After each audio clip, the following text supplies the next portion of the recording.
अरिहंत सिद्ध अरिहंत सिद्ध सूरि उपाध्याय साधु सर्व अर्थ के प्रकाशी मांगलिक उपकारी है। तीन को स्वरूप हो गया क्या?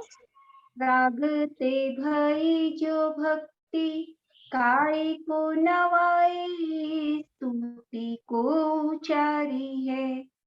धन्य धन्य तीन से काज सब आज भय कर जोरी बारंबार वंदना हमारी है। मंगल कल्याण सुख ऐसो हम चाहते हैं। हो मेरी ऐसी दशा जैसी तुम धारी है। हो मेरी ऐसी दशा जैसी तुम धारी है। मंगल में मंगल करणी बीत राग विज्ञान नमो ताहि जाते भये अरहंतादि महान। करि मंगल करि हो महान ग्रंथ करण को काज जाते मिले समाज सब पावे निज पद राज पावे निज पद राज।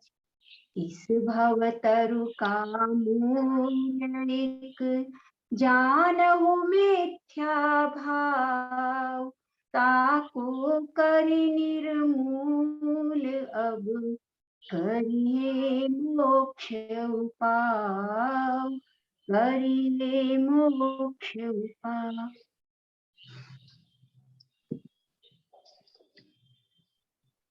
प्रश्न देख लें।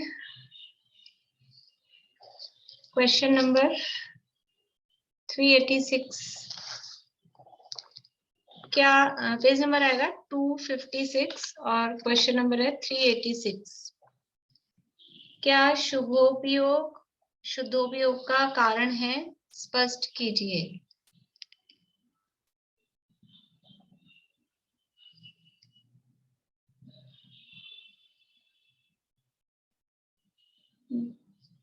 बोलिए निशांति। कोई ऐसा माने कि शुद्धोपयोग है तो शुद्धोपयोग का कारण है, तो जैसे अशुद्धोपयोग छूटकर शुद्धोपयोग होता है, वैसे शुभोपयोग छूटकर शुद्धोपयोग होता हो तो फिर शुभोपयोग का कारण अशुभोपयोग ठहरेगा। दोनों में कार्य कारण पना हो। पर सहज में ही देखते हैं कि द्रविलिंगी मुनि के उत्कृष्ट शुद्धोपयोग वॉइस नहीं आ रही। आ रही है, आपको नहीं आ रही है, बस बाकी सबको आ रही है। इनका नेटवर्क ही स्लो है शायद। बोलिए आप। पर सहज में ही देखते हैं कि द्रविलिंगी मुनि के उत्कृष्ट शुभोपयोग होने पर भी शुद्धोपयोग नहीं होता। इसलिए इनमें वास्तव में कारण कार्यपना है नहीं, क्योंकि तीव्र कसाय रूप अशुभोपयोग के पश्चात यदि मंद कसाय रूप शुभोपयोग हो तो वह शुभोपयोग तो निर्कसाय रूप शुद्धोपयोग होने का कारण तो होगा नहीं। पर यदि उस मंद कसाय परिणाम में शुद्धोपयोग का पुरुषार्थ करे तो हो जाए। उसी शुभोपयोग को भला जानकर यदि उसी में ठहर जाए तो फिर शुद्धोपयोग कैसे हो? यह सब मिथ्या दृष्टि की अपेक्षा कथन है। पर हाँ, यदि सम्यक दृष्टि की अपेक्षा शुभोपयोग को निकट शुद्धोपयोग होने की बात कहें तो शुभोपयोग को शुद्धोपयोग का कारण भी कहते। ठीक है। सम्यक दृष्टि की अपेक्षा उपचार से, व्यवहार से शुभोपयोग को शुद्धोपयोग का कारण भी कह सकते हैं। यह उभयाभासी निश्चय मोक्ष मार्ग का साधक स्वयं को निश्चय मोक्ष मार्ग का साधक किस प्रकार मानता है? पारू।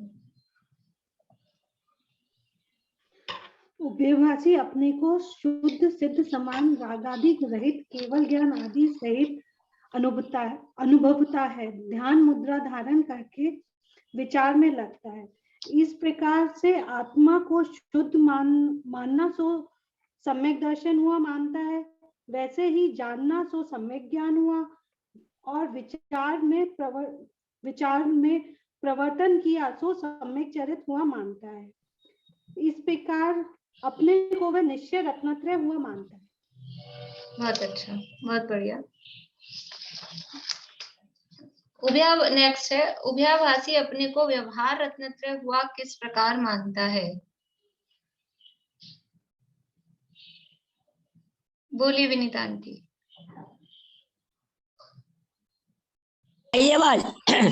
उभयभाषी अपने को व्यवहार रत्नत्रय हुआ मानता है। उसका कहना है अनंत आदि के सिवा अन्य देवादि को नहीं मानता।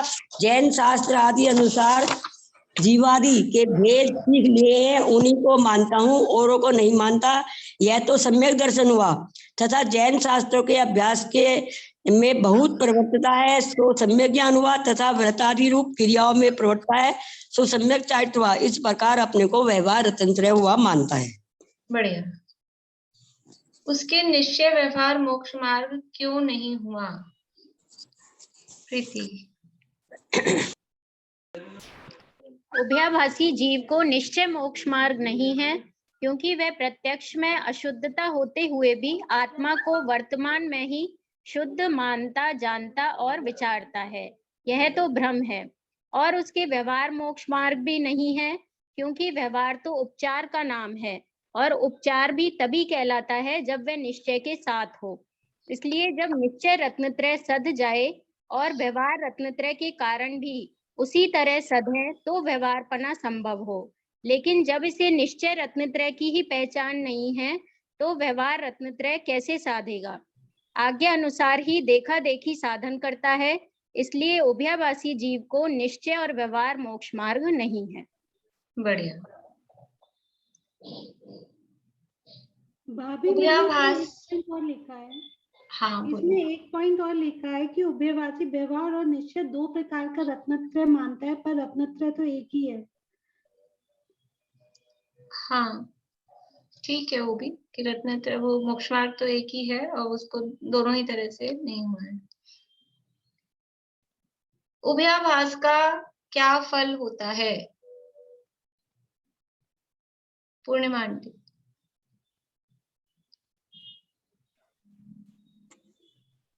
उभयाभास का फल यह है कि जीव ना तो सही निश्चय मोक्ष मार्ग का स्वरूप जानता है और ना ही व्यवहार का स्वरूप ही जानता है।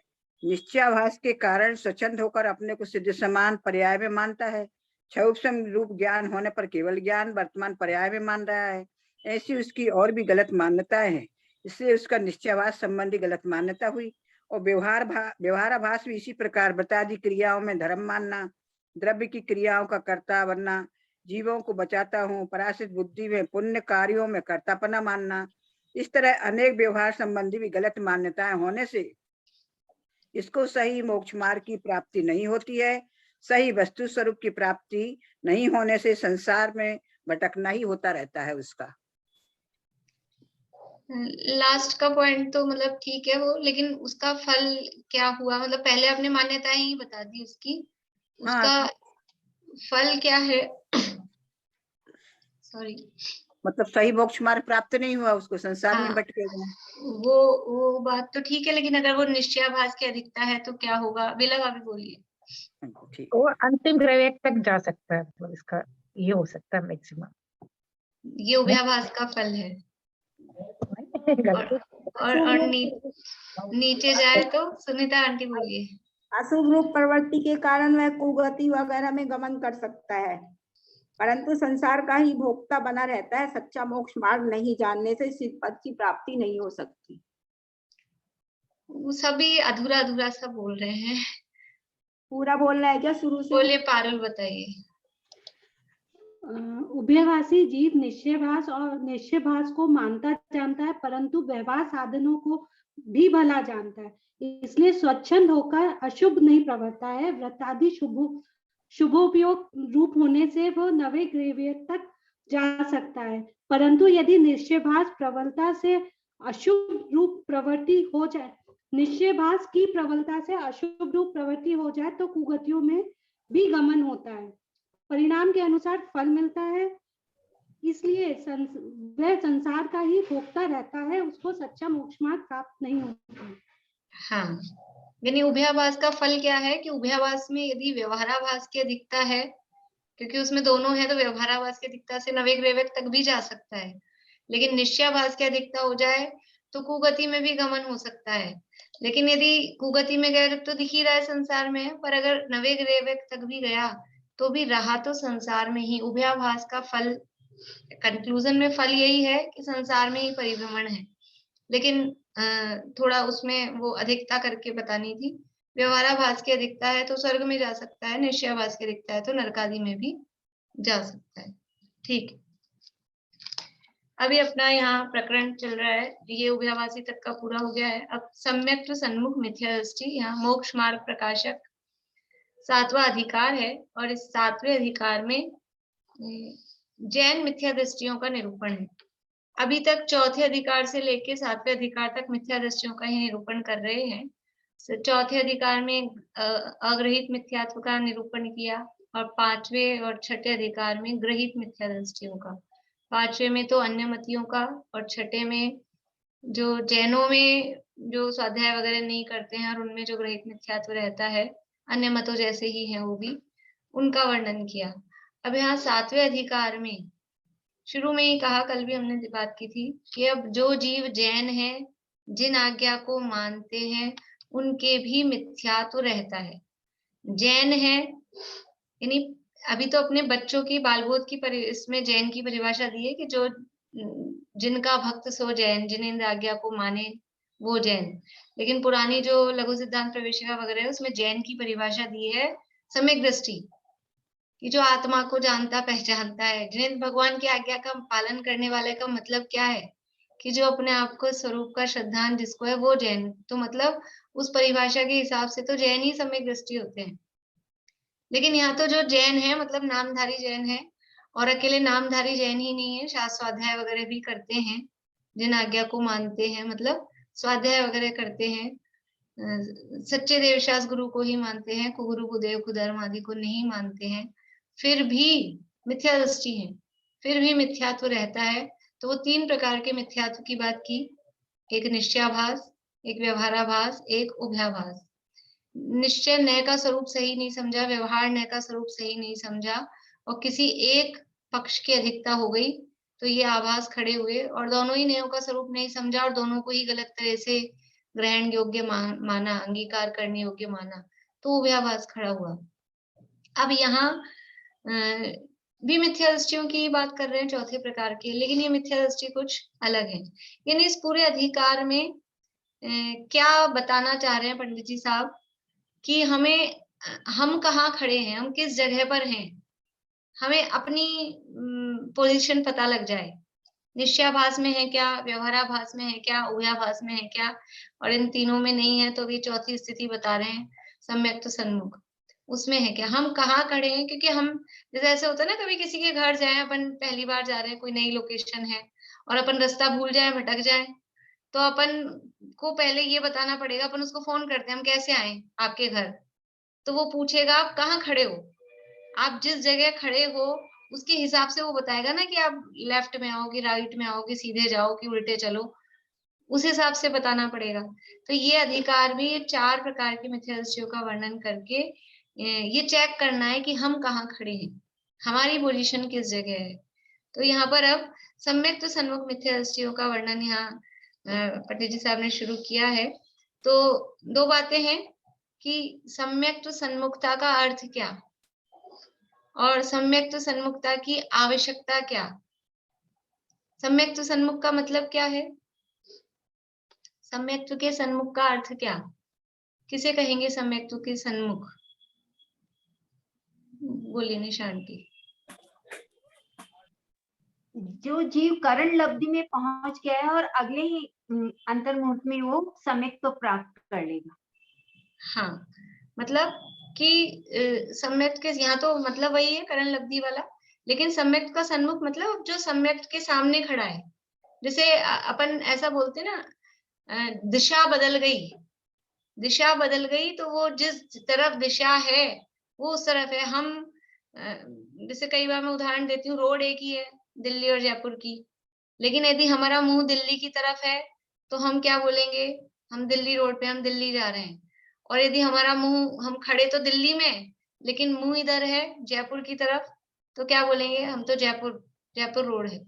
तो ऐसे ही सम्यक्त की तरफ जिसका मुख है, यानी जिसकी दिशा सम्यक्त की ओर है, जो सम्यक्त प्राप्त करने के अत्यंत निकट है, वो सम्यक्त सन्मुख, सम्यक्त के सामने आ गया है। अभी तो सम्यक्त बहुत दूर है, जब निश्चयाभास है, व्यवहाराभास है, उभयाभास है, और उससे पहले छठे वाले, पांचवे वाले, चौथे वाले, वो तो बहुत दूर है अभी इसके हिसाब से। लेकिन ये अब सम्यक्त के सामने आ गया है, सम्यक्त प्राप्त करने के अत्यंत निकट है, वो सम्यक्त के सन्मुख। लेकिन सम्यक्त सन्मुखता की क्या आवश्यकता है, सम्यक्त के सन्मुख होना चाहिए कि नहीं होना चाहिए, है तो ये भी मिथ्या दृष्टि, है तो ये भी मिथ्या दृष्टि ही ना। तो ये सम्यक्त के सन्मुख होना चाहिए कि नहीं होना चाहिए, हमें निश्चयाभासी होना चाहिए, व्यवहाराभासी, उभयाभासी, या सम्यक्त, क्या अनिवार्य क्या है कि हमको चारों प्रकार के मिथ्या दृष्टि, 4 प्रकार के हैं, तो हमको निश्चयाभास होना अनिवार्य है, व्यवहाराभास, उभयाभास, कि सम्यक्त सन्मुखता क्या अनिवार्य है? ये सम्यक्त सन्मुखता अनिवार्य है। यदि है तो वो मिथ्या दृष्टि, लेकिन सम्यक्त प्राप्त करना है तो वो सन्मुख होना पड़ेगा। जब तक, यानी जो हमारी डेस्टिनेशन है, जो हमारा गंतव्य है, और उसके सामने ही नहीं पहुंचेंगे हम, तो यानी इसके सामने ही नहीं पहुंचेंगे तो पहुंचेंगे, जैसे जिस बिल्डिंग में अपने को घुसना है तो उसके आगे नहीं पहुंचेंगे, सामने बाहर नहीं पहुंचेंगे, तो अंदर कैसे जाएंगे, उसके सन्मुख तो होना पड़ेगा ना। बहुत बार ऐसे बोलते हैं अपन, वही जैसे किसी से पूछ रहे हो कहाँ आना है, कहाँ आना है, फिर वो बताए कि ये वाली बिल्डिंग है इस नाम की, अरे इसके सामने ही तो हम खड़े हैं, यहीं तो हम खड़े हैं, तो यहाँ हम खड़े हैं, ये उसके सन्मुख है, बस सन्मुख है, और 2 कदम आगे बढ़ा है और पहुंच जाएंगे। तो ये सन्मत के सन्मुख होना आवश्यक है। बोलिए पूर्णिमा जी। तो जैसे अपन आंगन में पहुंच गए ना, तो फिर घर में प्रवेश हो ही जाएगा। तो सम्यक के सन्मुख हो गया तो अपने आप सन्मुख प्राप्त करेगा ही। हाँ, तो सम्यक्त सन्मुखता की क्या आवश्यकता है, आवश्यकता क्या अनिवार्यता है, बिना सन्मुख हुए पहुंचा ही नहीं जा सकता है। तो ये तो ठीक है। अब इस सम्यक्त सन्मुखता की तो अनिवार्यता है, लेकिन सम्यक्त सन्मुखता किसे होनी चाहिए, कौन सम्यक्त सन्मुख है, इसको समझने की क्या आवश्यकता है। एक तो ये एक तो हमको सम्यक्त सन्मुख होना है, एक तो ये बात, और फिर दूसरी बात कि वे सम्यक्त सन्मुख कैसे हो, ये भी तो समझना पड़ेगा। सम्यक्त प्राप्त करना तो अभी एक अलग रह गई चीज, पहले तो सम्यक्त सन्मुखता, अभी सम्यक्त सन्मुखता कैसे हो, इसे जानना क्यों जरूरी है, क्योंकि सम्यक्त सन्मुखता कैसे हो मतलब कि ये साधन क्या है, हम सम्यक्त सन्मुख भी कैसे बने, तो उन साधनों को भी जानना आवश्यक है। जैसे कि सम्यक दर्शन ज्ञान चारित्राणी मोक्ष मार्ग है, वो मोक्ष का मार्ग है, लेकिन उस सम्यक दर्शन के, सम्यक ज्ञान के, सम्यक चारित्र के साधन क्या है, उनकी प्राप्ति का उपाय क्या है, उनको भी जानना आवश्यक है। जैसे कि बंबई जाने का रास्ता क्या है, कि रेलवे स्टेशन पहुंचो, टिकट लो बॉम्बे का ट्रेन का और बैठ जाओ, लेकिन वो रेलवे स्टेशन तक पहुंचने के साधन क्या है, अपने घर से लेके वहां तक कैसे पहुंचा जाए, तो ऐसे ही सम्यक्त सन्मुख कैसे हुआ जाए, उसके भी क्या साधन है, तो उसके लिए यहाँ कुछ पात्रता बता रहे हैं। सम्यक्त सन्मुख होने का अधिकारी, यानी कौन जीव सम्यक्त सन्मुख है, कौन हो सकता है सम्यक्त के सन्मुख, सम्यक्त तो किसको हो सकता है वो तो भी एक अलग बात है, लेकिन उसके सन्मुख भी कौन हो सकता है, कौन हो सकता है। पहली बात, मैं प्रश्न पूछती हूँ आपसे, जवाब देना आपको उंगलियों से। सम्यक दृष्टि होगा कि मिथ्या दृष्टि होगा, सम्यक के सन्मुख, सम्यक के सन्मुख सम्यक दृष्टि होगा कि मिथ्या दृष्टि होगा, सम्यक दृष्टि होगी। मुंह से नहीं जवाब देना है रेणु जी। अगर वो सम्यक दृष्टि है तो वो सन्मुख क्यों जाएगा, जब हम घर के अंदर ही हैं तो घर के सामने क्यों जाएंगे, सन्मुख कब होगा, जो घर के अंदर है वो सामने जाएगा क्या, तो सम्यक के सन्मुख तो मिथ्या दृष्टि होगा। उसकी पात्रता, सम्यक सन्मुखता के लिए मिथ्या दृष्टि होना अनिवार्य है, मिथ्या दृष्टि होना चाहिए। लेकिन मिथ्या दृष्टि कई प्रकार के होते हैं। मिथ्या दृष्टि भव्य भी होते हैं, अभव्य भी होते हैं। कौन सा मिथ्या दृष्टि चलेगा? सम्यक तो सन्मुख कौन हो सकता है? भव्य हो सकता है कि अभव्य हो सकता है? भव्य होना चाहिए। मिथ्या दृष्टि होना चाहिए लेकिन भव्य होना चाहिए। अगर भव्य नहीं है, अभव्य है, तो वो सम्यक के सन्मुख नहीं हो सकता, सन्मुख भी नहीं आ सकता है। प्रायोगिक लब्धि तक आ जाए, लेकिन सम्यक तो सन्मुखता में अपन करण लब्धि को ले रहे हैं ना, वो सम्यक तो सन्मुख भी नहीं हो सकता है। अब भव्य है तो भव्य भी बहुत प्रकार के होते हैं। कितने प्रकार के भव्य होते हैं? बोलिए सुनीता आंटी, कितने प्रकार के भव्य होते हैं? निकट भव्य और दूरांतुर भव्य और एक वो है ना उनका बाज वाला उदाहरण। दूर बोले रेणु जी बोलिए। दूरांतुर भव्य, दूर निकट भव्य, अभव्य और दूरांदूर भव्य। अभव्य नहीं, भव्य के भेद बताने। बोलो प्रीति। ओ, निकट दूर और दूरानुदूर। हाँ, निकट भव्य, दूर भव्य और दूरानुदूर भव्य, तीन प्रकार के भव्य। तो सम्यक का सन्मुख कौन होगा? निकट भव्य होगा, दूर भव्य होगा कि दूरानुदूर भव्य होगा? निकट भव्य होगा। दूरानुदूर भव्य तो किसी भी रूप में नहीं होगा, वो तो अभव्य जैसा ही है, वो तो होगा ही नहीं। तो जो मिथ्या दृष्टि हो, भव्य हो, अकेला भव्य ही नहीं हो, निकट भव्य हो, वो सम्यक के सन्मुख हो सकता है। अब भव्य तो है लेकिन एक इंद्रिय है, दो इंद्रिय, तीन इंद्रिय, चार इंद्रिय, विकलेंद्रिय है, तो सम्यक के सन्मुख हो सकता है। वे भव्य हो सकते हैं ना विकलेंद्रिय में भी, तो एक इंद्रिय में, स्थावरों में हो सकते हैं, तो वो नहीं हो सकते। तो अगली कंडीशन क्या चाहिए? अगली कंडीशन क्या चाहिए? सैनी पंचेंद्रिय होना चाहिए। असैनी तक के जीव वो सम्यक सन्मुख नहीं हो सकते। असैनी तक के जीव हैं, वो सम्यक सन्मुख नहीं हो सकते। सैनी पंचेंद्रिय होना अनिवार्य है। सैनी पंचेंद्रिय है, कौन सी गति का होना चाहिए सम्यक सन्मुख होने के लिए?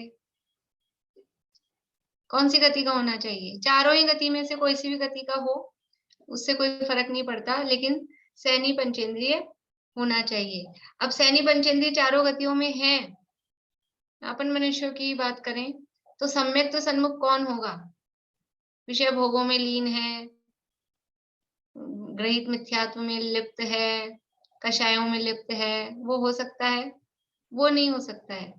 तो वो समझ लीजिए थोड़ा विषयों से, थोड़ा, पूरा नहीं, लेकिन थोड़ी विषयों से सामान्य रूप से विरक्ति हो, कषायों की अत्यंत तीव्रता नहीं हो, यानी यहाँ के शब्दों में अपन कहें तो तत्व विचार में उद्यमी होना चाहिए। उसको थोड़ा सा पुरुषार्थ तो हो, इच्छा तो हो कि मैं तत्व विचार करूं। इतने सारे जीव सैनी पंचेंद्रिय हैं, लेकिन क्या सभी सम्यक के सन्मुख हैं? इतने सारे जीव भव्य हैं, भव्यों में अपन ने छटनी कर ली, सैनी पंचेंद्रिय होना चाहिए। पर इतने सारे चारों गति के जीव सैनी पंचेंद्रिय हैं, उनमें सम्यक के सन्मुख कौन हो सकता है?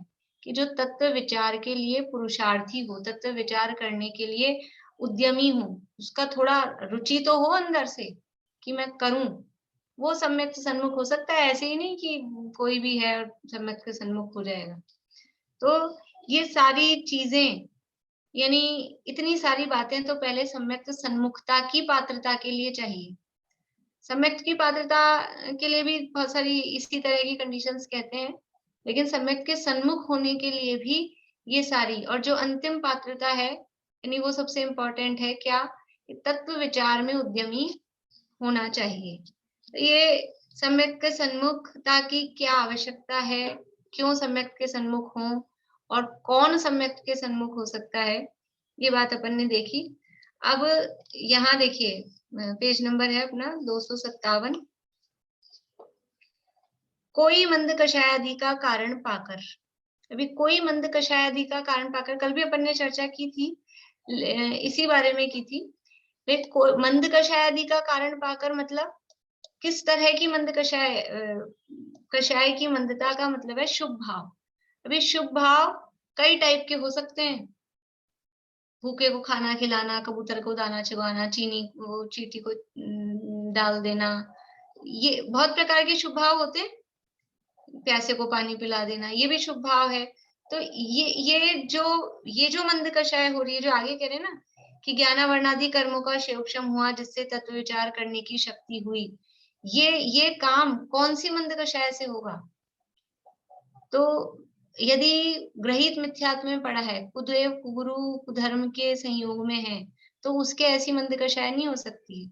ये कोई मंद कषाय आदि का कारण पाकर मतलब सच्चे देवशास गुरु का संयोग जिसको मिला है इस भाव में और पिछले भाव में भी, ये तो पिछले भाव का उदय आ रहा है ना, अभी समझ लो।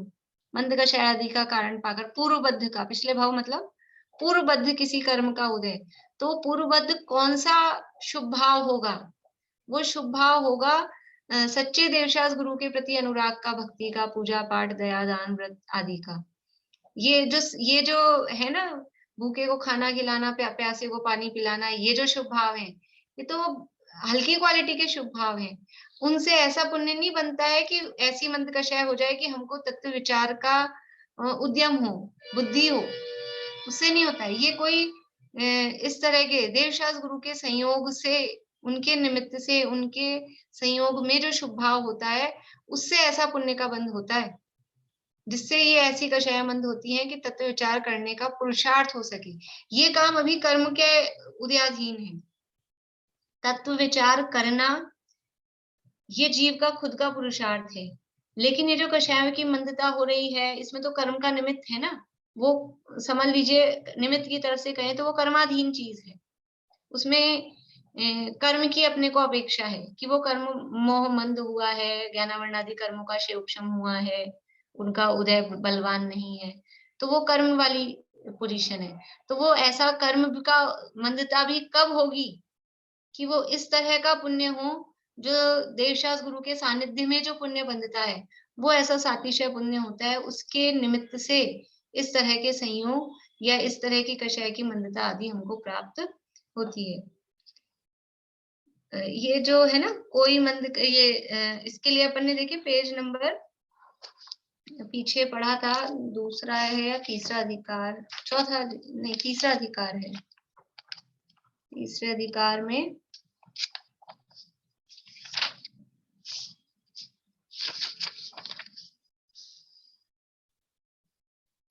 ये पेज नंबर निकालिए आप लोग, 51, 51 नंबर पेज,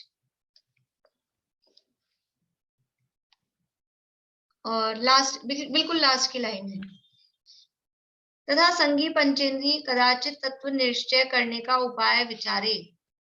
संगी पंचेंद्री तक की बात तो अपन ने कर ली कि भव्य हो, सैनी पंचेंद्रिय हो, अब उसको तत्व निर्णय करने का उपाय भी उसको मिल रहा है, वो बुद्धि आ रही है, वहां बुद्धि आई कि हम कुछ करें, तत्व निर्णय करें, कुछ अपना स्वरूप समझें, दुखों से छूटने का उपाय हमको मिले। तत्व निर्णय का मतलब कि मैं दुखी हूँ, इस दुख से छूटने का उपाय क्या है, मैं सुखी कैसे हो सकता हूँ, कुछ हमको संसार से दुख से छूटने का कुछ करना चाहिए, कुछ धर्म करना चाहिए, ऐसी बुद्धि आना, ये उसका कुछ उपाय विचार रहा है।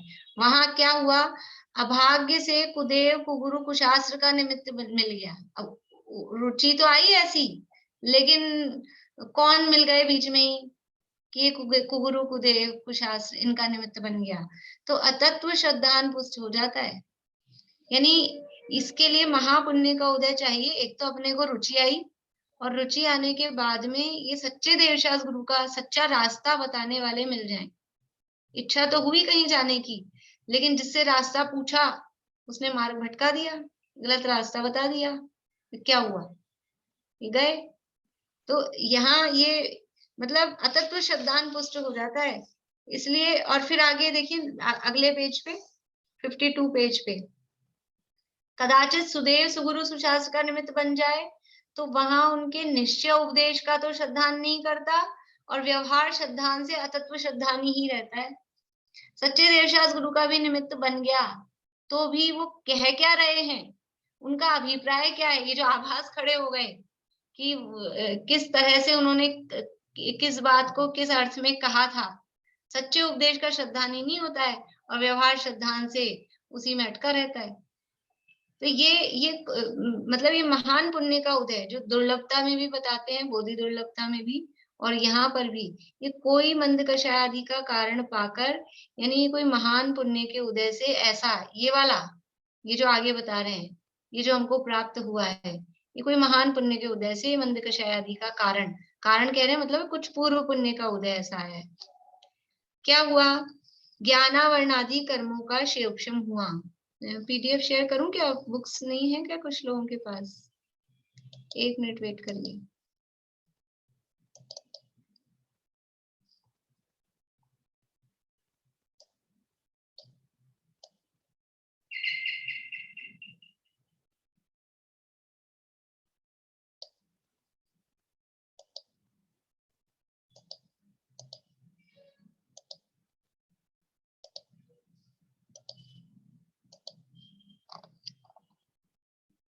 देखिए, कोई मंद कषाय आदि का कारण पाकर ज्ञानावरणादि कर्मों का क्षेपक्षम हुआ, जिससे तत्व विचार करने की शक्ति हुई। देखिए इसमें क्या है, ये पूरी 3 लाइनें हैं ना, इसको एक बार मैं पढ़ती हूँ फिर मैं आपको बताती हूँ। कोई मंद कषाय आदि का कारण पाकर ज्ञानावरणादि कर्मों का क्षेपक्षम हुआ, जिससे तत्व विचार करने की शक्ति हुई, तथा मोह मंद हुआ, जिससे तत्व विचार में उद्यम हुआ, तथा बाह्य निमित्त देव गुरु शास्त्रादि का हुआ, उनसे सच्चे उपदेश का लाभ हुआ। अभी इस चीज को थोड़ा सा आपको मैं इसमें डायग्राम मतलब बोर्ड पे लिख के बताती हूँ। सबसे पहले कारण क्या है? कोई मंद कषाय आदि, ये मंद कषाय, ये मंद कषाय का कारण पाके क्या हुआ कि इधर तो हुआ ज्ञानावरणादि कर्मों का क्षयोपशम, ज्ञानावरणादि कर्मों का क्षयोपशम। ये ज्ञानावरण आदि में क्या आएंगे? आदि में, आदि में क्या आएगा? 8 कर्म। 8 कर्म, 8 कर्मों का क्षयोपशम होता है? नहीं नहीं, बेला भाभी, घातिया कर्म। घातिया कर्म, घातिया कर्म में अगर यहाँ पे मोहनी का भी क्षयोपशम यही हो गया तो सन्मुख होगा कि सम्यक में पहुंच जाएगा? नहीं नहीं, मोहनी का तो नहीं होगा। हाँ, किसका होगा? बोलो पारुल। भाभी ज्ञानावरण और दर्शनावरण।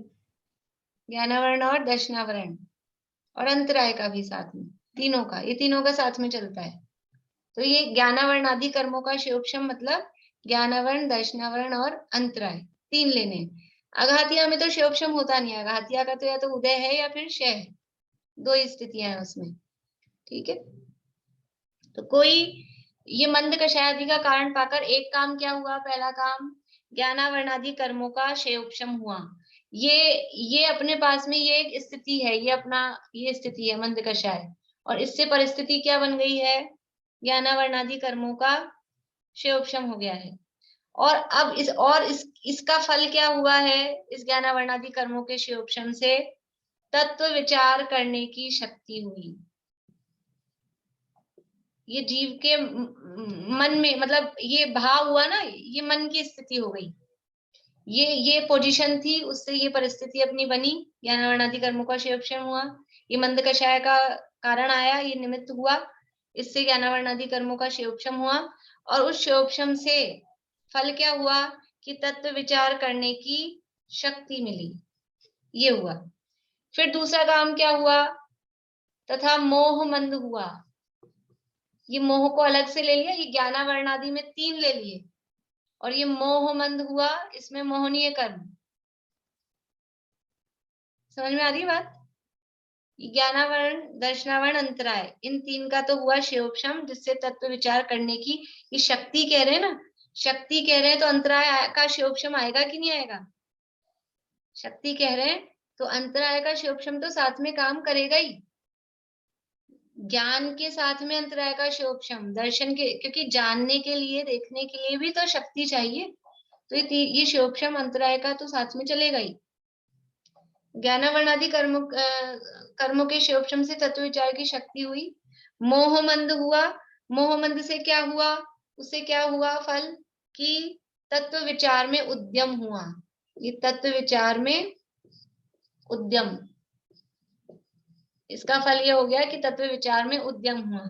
और तीसरा काम क्या हो गया बाहर में, बाह्य निमित्त देवगुरु शास्त्रादि का हुआ।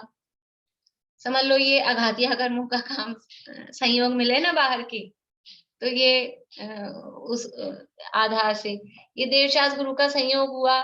उससे क्या हुआ, उसका फल क्या हो रहा है कि ये हमको सच्चे उपदेश का लाभ हुआ।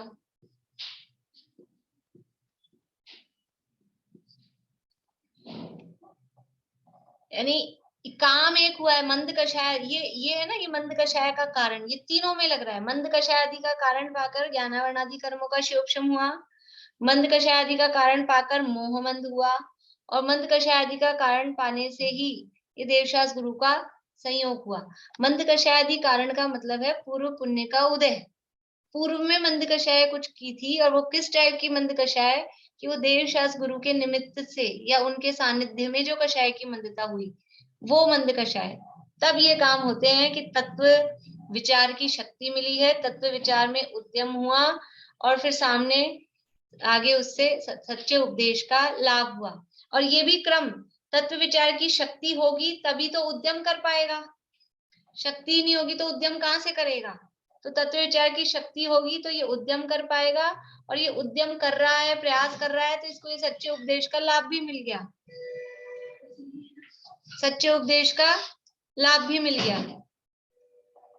ये यानी ये भी क्रम से चल रहे हैं, एक इनमें एक विकास है, क्रमिक विकास, कि ज्ञानावरणादि कर्मों का क्षयोक्षम होगा, उसके कारण से तत्व विचार की शक्ति हुई, तत्व विचार की शक्ति होगी तो ही तत्व विचार में उद्यम कर पाएगा। शक्ति नहीं तो उद्यम कहाँ से करेगा, जिसकी ताकत ही नहीं होगी वो सोचता भी नहीं है। जिसकी जितनी ताकत होती है, अपनी ताकत है हम 50 आदमियों को अपने हाथ से बना के जमा देंगे, तो बुलाए अपनी ताकत ही नहीं, 5 आदमी आ जाए तो हाथ पांव फूल जाए, तो कहाँ से हम उद्यम करेंगे कि बुला लें किसी को। तो शक्ति होगी तभी तो उद्यम होगा, और उद्यम होता है तो वैसे ही अपने को संयोग भी, निमित्त भी मिलते हैं, वैसे उपदेश देने वाले भी मिलते हैं। तो देवशास्त्र गुरु के माध्यम से सच्चे उपदेश का लाभ भी हुआ। देखिए तो ये जो 3 बातें कही, इन 3 बातों में क्या हुआ, ये पहली तो हुई, ये इसको कहते हैं ज्ञानावरणादि कर्मों का क्षयोक्षम हुआ है, ये परिस्थिति बनी है। ये परिस्थिति के बाद में अगर ये तत्व विचार की शक्ति जीव को हुई तो उसको फिर कहते हैं क्षयोक्षम लब्धि। ये शक्ति मतलब जीव के अंदर से वो जिज्ञासा हुई कि हम करें, तो ये क्षयोक्षम लब्धि नाम कब कहलाती है। देखिए आगे इसमें 5 लब्धियों की चर्चा आएगी। लब्धि का मतलब है सम्यक दर्शन की प्राप्ति के लिए 5 लब्धियां अनिवार्य हैं। प्रथमोपशम सम्यक तो जब भी होता है जीव को तो ये 5 लब्धियों पूर्वक होता है। तो लब्धि का मतलब क्या है, लब्धि का मतलब होता है, शब्दार्थ होता है प्राप्ति। प्राप्ति, प्राप्त हो जाना। क्या प्राप्त हो जाना कि क्षयोक्षम लब्धि यानी क्षयोक्षम प्राप्त हो जाना। तो अकेला क्षयोक्षम प्राप्त हो जाना क्षयोक्षम लब्धि नहीं है। शब्दार्थ तो यह है क्षयोक्षम लब्धि यानी क्षयोक्षम प्राप्त हो जाना। तो जो भी सैनी पंचेंद्रिय हैं उनको उतना क्षयोक्षम है कि वो सम्यक दर्शन प्राप्त कर सकें, लेकिन सभी सैनी पंचेंद्रिय जीवों को क्षयोक्षम होने पर भी क्षयोक्षम लब्धि नहीं है। क्षयोक्षम लब्धि कब होगी, क्षयोक्षम लब्धि तो क्षयोक्षम को यूज करे, उसको यूज करने की उसको यानी इच्छा हो, जिज्ञासा हो, शक्ति हो, तब वो उसको लब्धि कही जाएगी, ऐसे लब्धि नहीं कही जाएगी। यानी उसका जो क्षयोक्षम तो हुआ लेकिन उसको तत्व विचार में लगा रहा है अपने क्षयोक्षम को। कल भी अपन ने बात की थी, क्षयोक्षम सबको है लेकिन इंजीनियरिंग में लगा दिया, डॉक्टरी में लगा दिया, तो वो क्षयोक्षम लब्धि नहीं है। क्षयोक्षम लब्धि कब है कि ये जो सैनी पंचेंद्रिय दशा अवस्था प्राप्त हुई है इसको तत्व विचार में लगाया जाए तो वो क्षयोक्षम लब्धि कही जाती है। ये तत्व विचार करने की शक्ति हो गई ज्ञानावरणादि कर्मों के क्षयोक्षम से, इसको हम कह सकते हैं क्षयोक्षम लब्धि हो गई, ये लब्धि। और ये मोह मंद हुआ जिससे तत्व विचार में उद्यम हो रहा है, ये कहलाएगी विशुद्धि लब्धि। अभी आगे 1-2 पेज बाद ही इनका विशेष स्वरूप आने वाला है, वहां परिभाषा भी आने वाली है पूरी। और फिर ये सच्चे उपदेश का जो लाभ हुआ देवशास्त्र गुरु के निमित्त से, ये हो गई देशना लब्धि। तो ये 3 लब्धियां, ये 3 प्रकार की प्राप्ति, ये सब अपने को प्राप्त हुआ कि नहीं।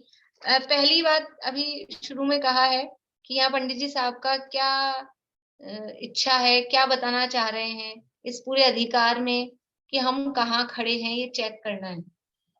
तो पीछे 3 स्थितियां हम देख के आए हैं, सबने अपना अपना चेक किया होगा कि कौन कहाँ खड़ा है उसमें, अगर है तो। और अब हम ये जो पढ़ रहे हैं इसमें हमें चेक करना है कि हम कहाँ खड़े हैं, हमें ये तत्व विचार की शक्ति है कि नहीं है। है तत्व विचार का उद्यम, ये मोहमंद हुआ है कि नहीं हुआ है, ये तत्व विचार में उद्यम हो रहा है कि नहीं हो रहा है? हो रहा है। यहाँ बैठे हैं, ये मोहमंदता है तब तो बैठे हैं, मोह की तीव्रता होती है तो नहीं बैठ सकते हैं। तो ये तत्व विचार का उद्यम भी हुआ है, और सच्चे उपदेश का लाभ मिल रहा है कि नहीं मिल रहा है? सच्चे देवशास्त्र गुरु के निमित्त से, और ये जो जिनवाणी हमको मिली है, ये सच्चे उपदेश का लाभ मिला है। ये साक्षात भगवान के उपदेश में और यहाँ जो जिनवाणी में हमको मिला है, कोई अंतर नहीं है, ये सच्चे उपदेश का लाभ साक्षात वीतरागी संतों द्वारा लिखी गई है, परंपरा से आई हुई है, वीतरागता की पोषक है। ये सब अपने को प्राप्त हुआ, ये 3 चीजें चेक हो गई, अपनी मिल गई हैं। अब आगे कह रहे हैं कि अब आगे ये जो सच्चा उपदेश है, उस सच्चे उपदेश में यानी क्या उपदेश मिला, उसका कोर्स क्या है। कल भी हमने बताया था, ये बात अपन ने पढ़ ली थी सब, लेकिन ये इस उपदेश का कोर्स क्या है, सच्चे उपदेश का। मुझे आप लोग लास्ट में याद दिलाना, थोड़े टाइम के लिए बात करनी है, अभी मुझे बीच में विकल्प आ गया, लेकिन लास्ट में भूल नहीं जाऊं। तो सच्चा उपदेश, ये जो कहा ना सच्चे उपदेश का लाभ हुआ, तो वो सच्चे उपदेश में क्या उपदेश मिला है, उस क्या था कोर्स जो हमको सम्यक सन्मुख होने के लिए अनिवार्य है। ऐसा कोर्स कौन सा कोर्स है, याद हुआ किसी को? वर्षा जी बोल रहे हैं आप, बोलिए। प्रयोजनभूत मोक्ष मार्ग, सच्चे देव शास्त्र गुरु धर्मादिक का संयोग और जीवादि 7 तत्वों का स्वरूप, मतलब वो समझ में आने लगा, और नीच पर और स्व पर का विवेक, और अपने को हितकारी और अहितकारी क्या है वो जानने का। बढ़िया, ये 5 चीजें हैं, ये कोर्स है सम्यक सन्मुखता का। यह सच्चा उपदेश किसमें है, कौन सा उपदेश सच्चा है, ये भी अपन पता, यानी हमको कैसे पता लगेगा कि कौन सा उपदेश सच्चा है कि झूठा है, कि ये आपको कोर्स बता दिया है, ये उपदेश मिल रहा है तो सच्चा है, और ये उपदेश नहीं मिल रहा है तो सच्चा नहीं है। कि हमारे प्रयोजनभूत मोक्ष मार्ग, हमको जो जिस दुख से छूटना, संसार प्रयोजनभूत मोक्ष मार्ग मतलब कि ये जो हमारा प्रयोजन क्या है, हमारा प्रयोजन इस भाव का दूर करना हमारा प्रयोजन नहीं है। ये शरीर में रोग आ गया, बुखार आ गया, जुकाम आ गई, कोरोना आ गया, ये दूर हो जाए, ये हमारा प्रयोजन नहीं है।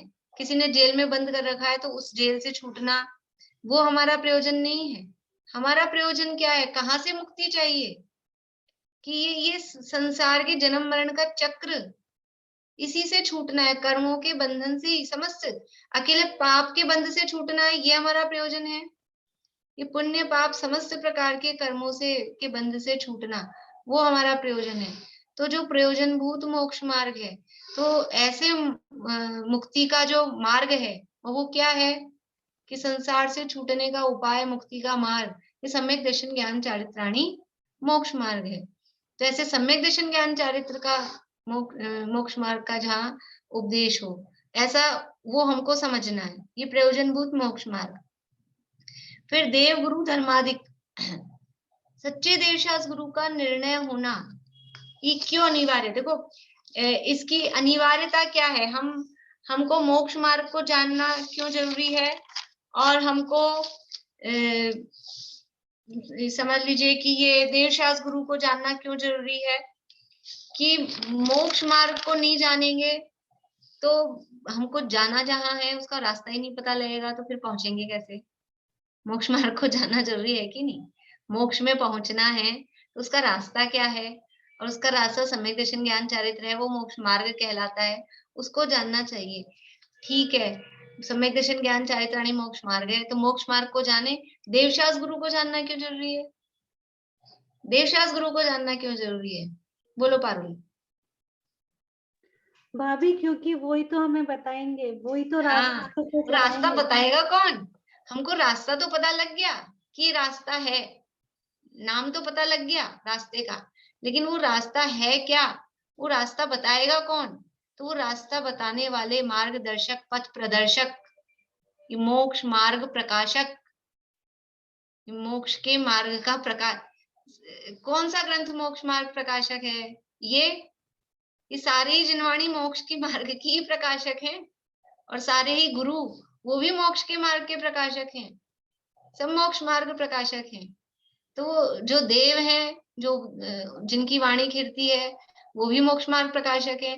जिनकी वाणी नहीं भी खिर रही है ना, जो अरहंत भगवान या जो कोई गुरु मुनिराज उपदेश नहीं भी दे रहे हों, केवल विराजमान ही हैं, तो भी वो मोक्ष मार्ग प्रकाशक हैं, मोक्ष मार्ग का प्रकाश करते हैं। उनकी मुद्रा ही मोक्ष मार्ग को दिखाती है।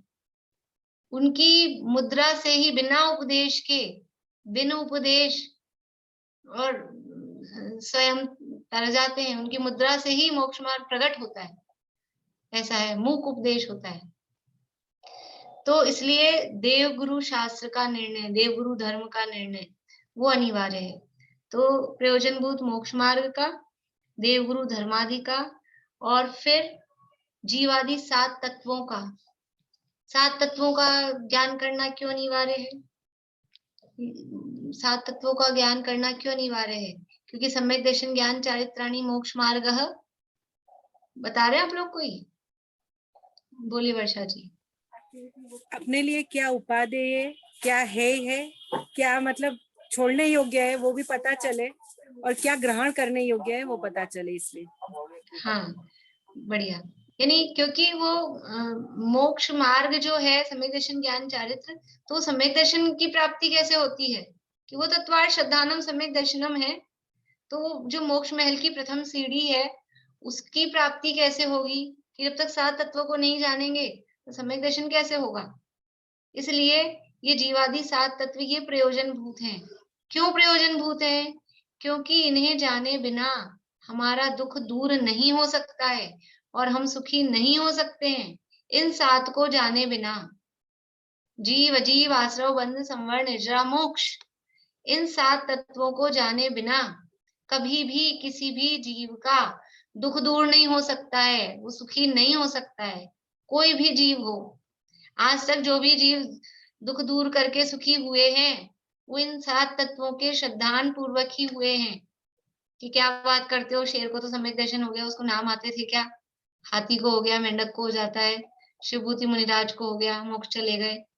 नाम भले ही ना आते हो, लेकिन इनका श्रद्धान भाव भाषण, वो जो हे गे उपादेय पना, ये होना अनिवार्य है। उसके बिना हो नहीं सकता है।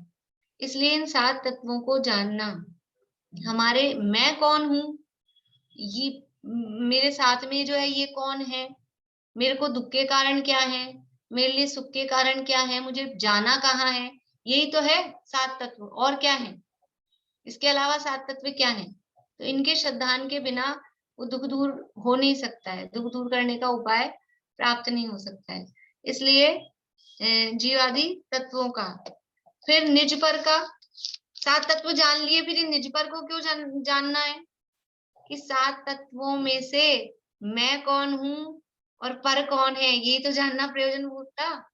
7 तत्वों को जान लिया, लेकिन ये नहीं जाना, जीव को जान लिया, लेकिन वो जीव मैं हूँ।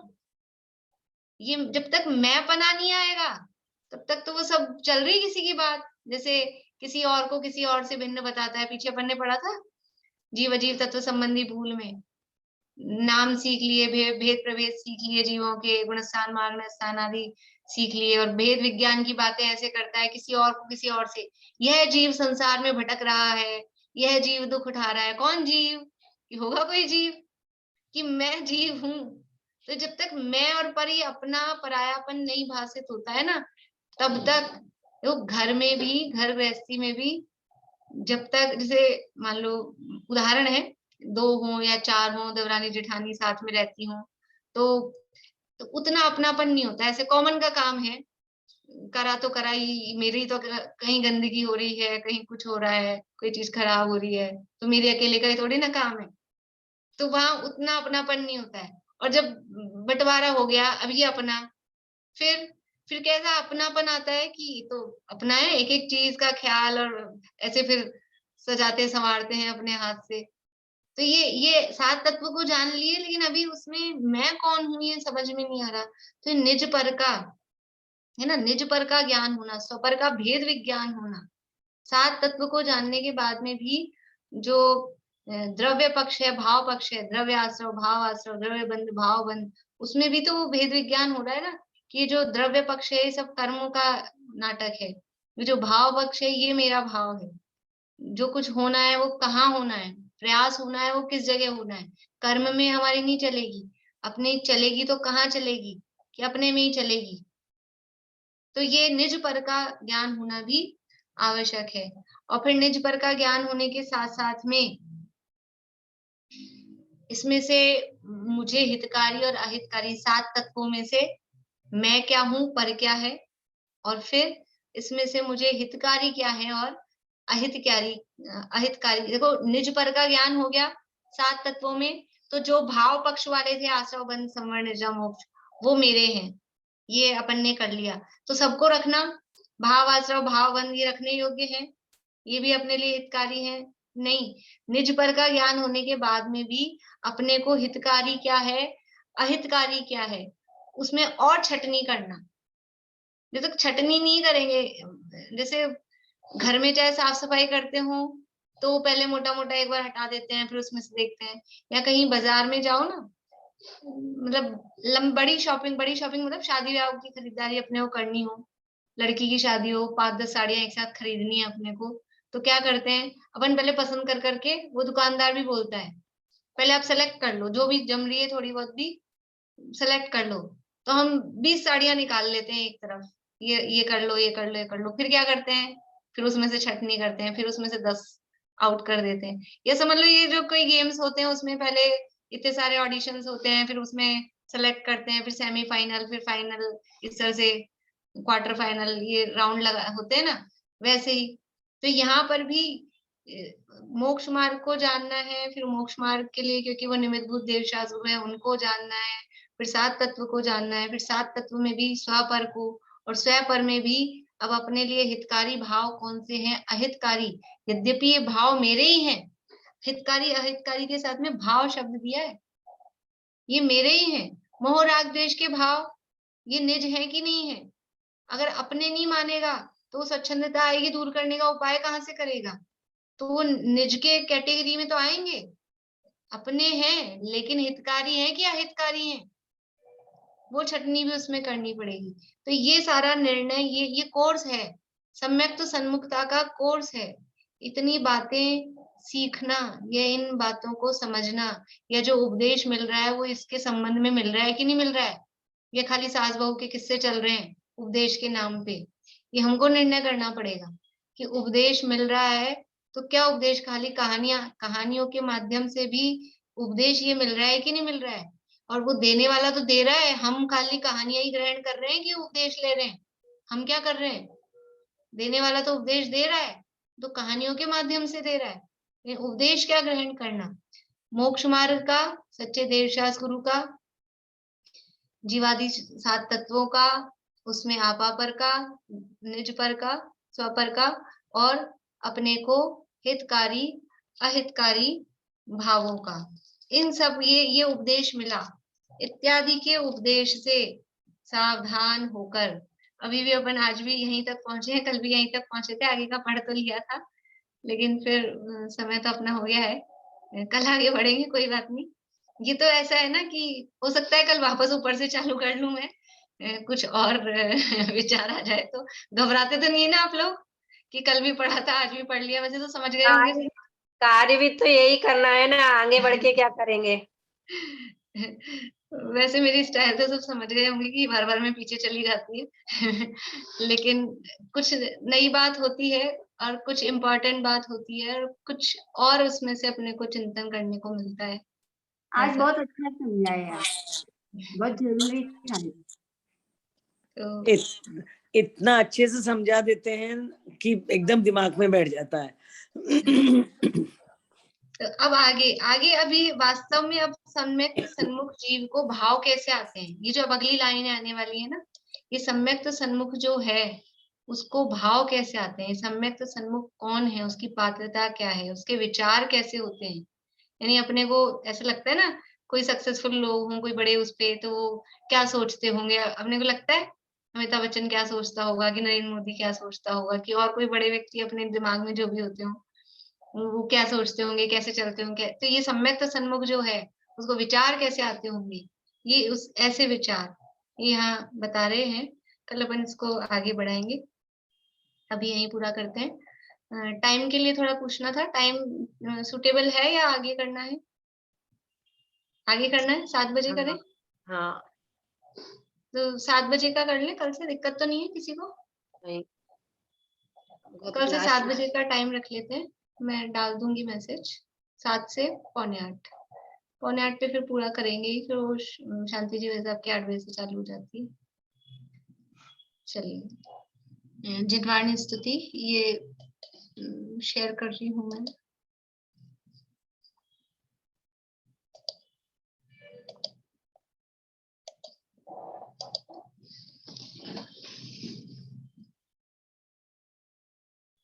अनंत धर्मणस्तत्त्वं पश्यन्ति प्रत्यगात्मनः अनेकान्तमयी मूर्तिर्नित्यमेव